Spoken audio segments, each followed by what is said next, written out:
Well, thanks for joining us. You're watching Welcome Home, and I'm Rachel Schramm with Simply Home. And right now, we are back in the studio with Amy Lekai. You're the owner of Nashcuterie. Yes, Tell me about your company. You brought a beautiful one that I want to talk about in a second too, but give me kind of an overview of what you do. Sure, yeah.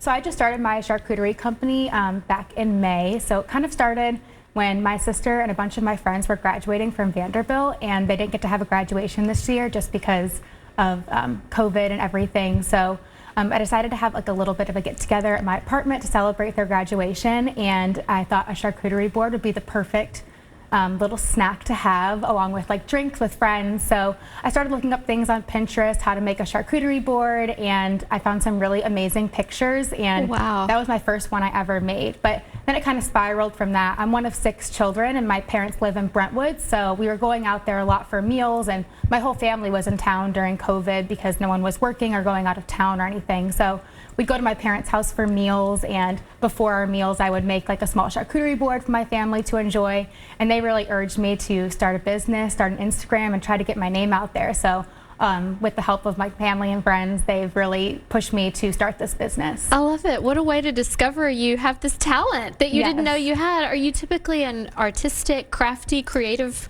person generally? When I was younger, I was really into art and was in like art classes when I was little, but I haven't really done anything super artistic as an adult, so this is kind of my first, step into the artistic world again. Well, it obviously translates well to food. Right. Tell me, this is a craze, a trend right now. Why are they suddenly so popular?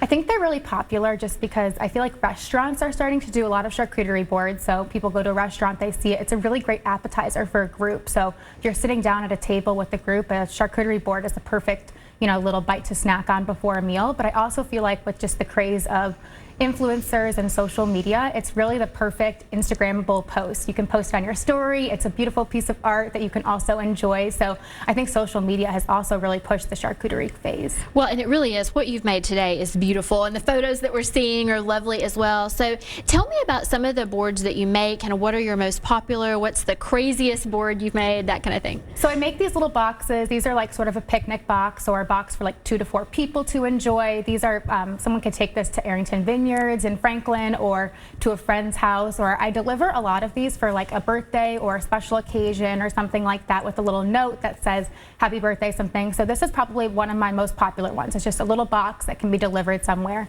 But my other popular one is just like a medium-sized board that feeds around 8 to 10 people. It has a variety of different meats, cheeses, crackers, all the goodies on the board that everybody likes to enjoy. I haven't gotten really any super interesting requests for a charcuterie board, but I did get somebody that wanted no gluten, vegan, and they were allergic to nuts. And so that's kind of the bulk of a charcuterie board. Yes, definitely.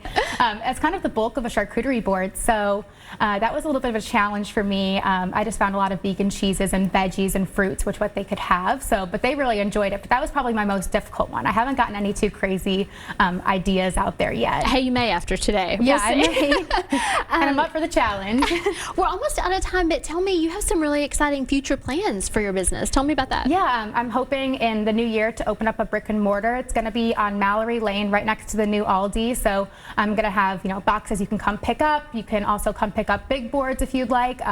Any custom boards there. So definitely come check out my new location when you get a chance. That sounds great. Where can folks find you? I know we found you on Instagram. You have beautiful pictures of what you do there. Where can folks find you online? You can find me on Instagram at Nashcuterie. I'm also building a website right now that should be up and running in the next couple of weeks, and it'll be nashcuterie.com. And you can also email me at nashcuterie@gmail.com for any orders. Wonderful. Amy, thank you so much for being here. We appreciate it. Well, don't go anywhere. When we come back, we'll be answering your questions about where the real estate market is headed in the new year. Stay with us.